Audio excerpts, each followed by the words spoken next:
E falo agora de grãos, falo de soja, de milho, de ambiente externo, ambiente global e também aqui no Brasil.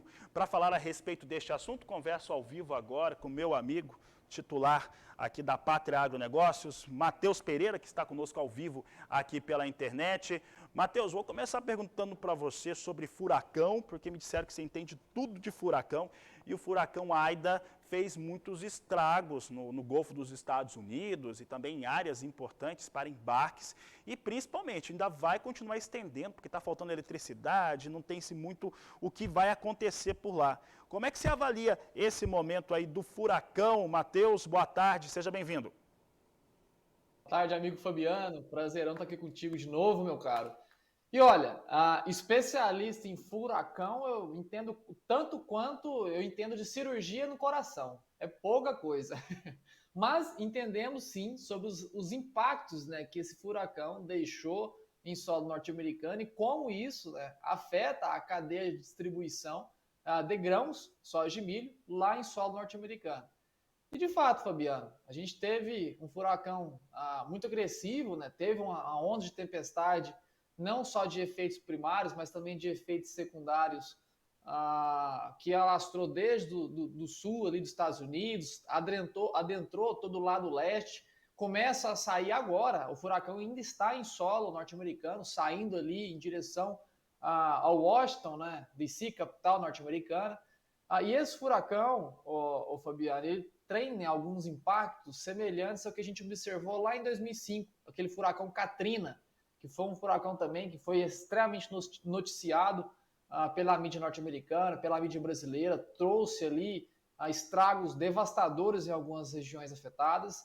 E não diferentemente deste ano, né, o Aida, que já, enfim, encerra teu ciclo ali nos próximos dias, trouxe, né, não só efeitos de quebras estruturais de alguns tradings de exportação, mas também trouxe efeitos secundários, né, distribuindo ali, derrubando algumas centrais de distribuição energética, sujando a água, né, do rio Mississippi, que é o principal rio de navegação de soja, né, por vias aquáticas, de soja e milho, que traz muita soja, né, do cinturão agrícola em direção ao Golfo dos Estados Unidos, e os efeitos ainda não estão totalmente contabilizados, Fabiano. Esse que é a grande preocupação ao mercado, né? A gente vê que hoje, dentre 3 até 15, se não 20 dias, a gente pode ter ainda alguns reparos, né, para a gente voltar a ter uma logística 100% eficaz lá em solo norte-americano.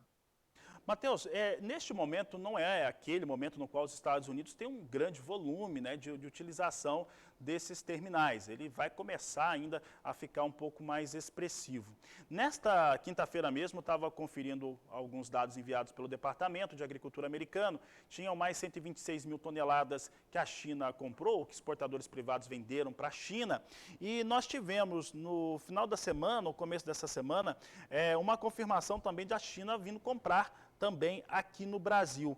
Como que esse cenário muda a China na sua maneira de fazer as suas aquisições? Muito bem pontuado por ti, Fabiano. No atual momento, nessa cadeia logística de distribuição ela não está, enfim, sendo 100% usada por falta do produto colhido, né?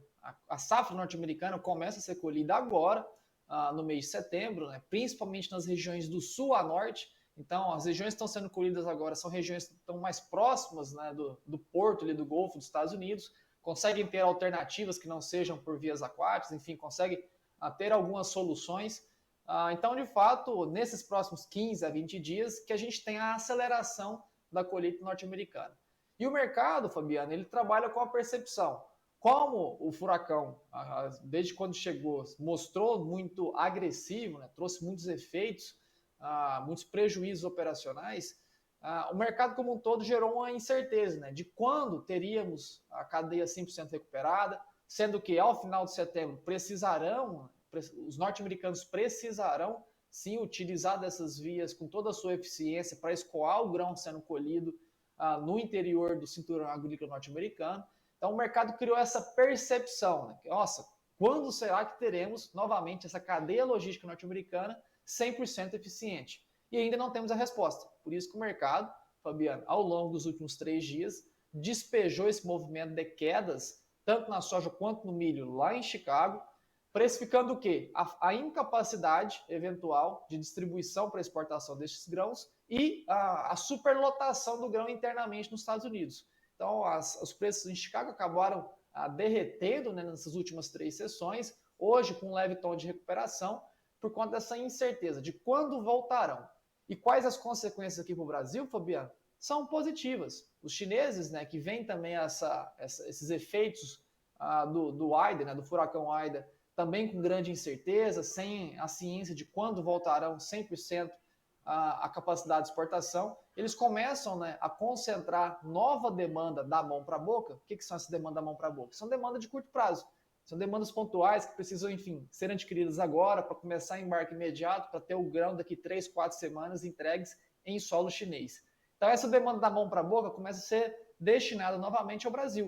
O Brasil tem pouco grão, de fato, não temos um grande superávit ainda comercializável de soja, muito menos de milho, né? Tivemos uma safra aí devastadora para a segunda safra de milho aqui no Brasil. Infelizmente, a oferta não é exorbitante para exportação. Então, o que a gente acontece com o Brasil? Prêmios de exportação entram em aceleração, entram em altas agressivas que sustentam, né, os preços da soja e do milho no mercado disponível.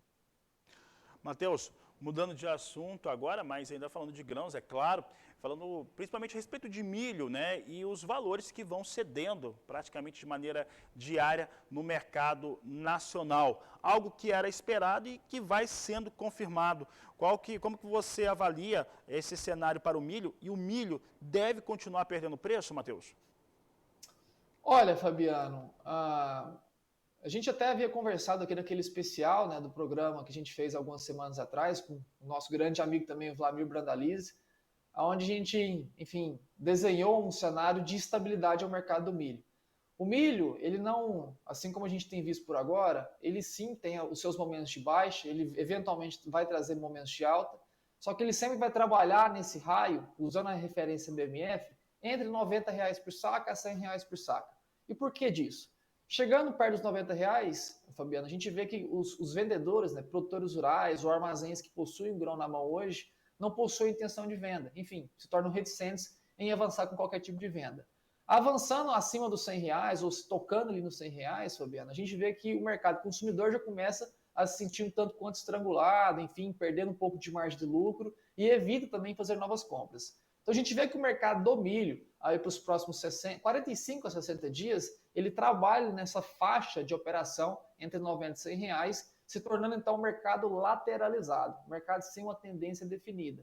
A gente teve, né, Fabiano, ontem à noite o mercado do milho nas referências Spot BMF tocando a região dos R$ 90.